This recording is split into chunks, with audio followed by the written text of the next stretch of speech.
My wife and I were absolutely nervous and scared out of our minds. We were about to do something we had never done before, and that is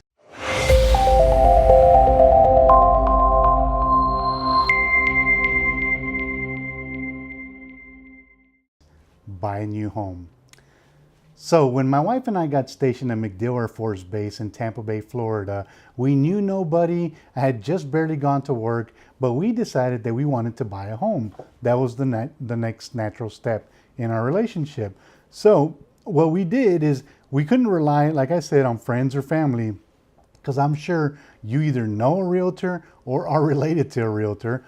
So we didn't have that luxury because all our family is here in San Antonio. So we did what anybody else would do. We picked up the yellow pages. There was still yellow pages back then. And we chose an agent.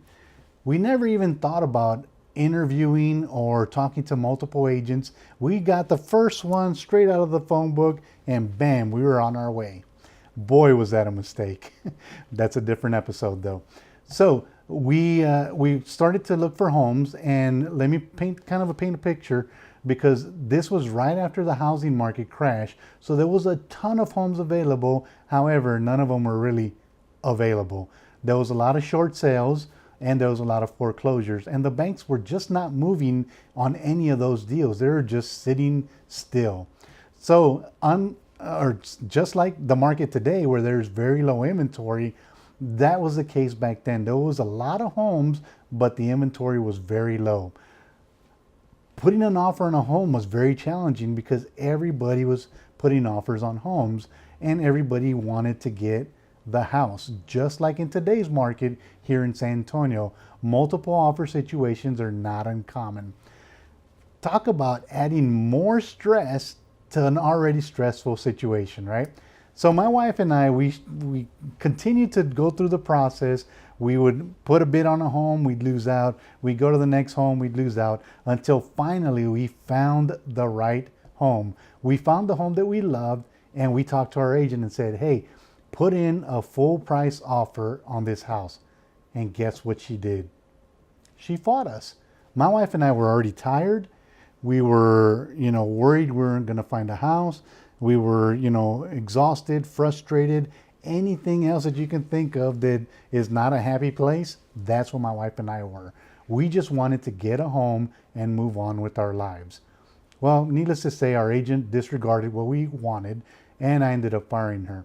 We ended up buying the home at a full price offer, and it appraised and everything, so it really worked out. But we were finally in our home.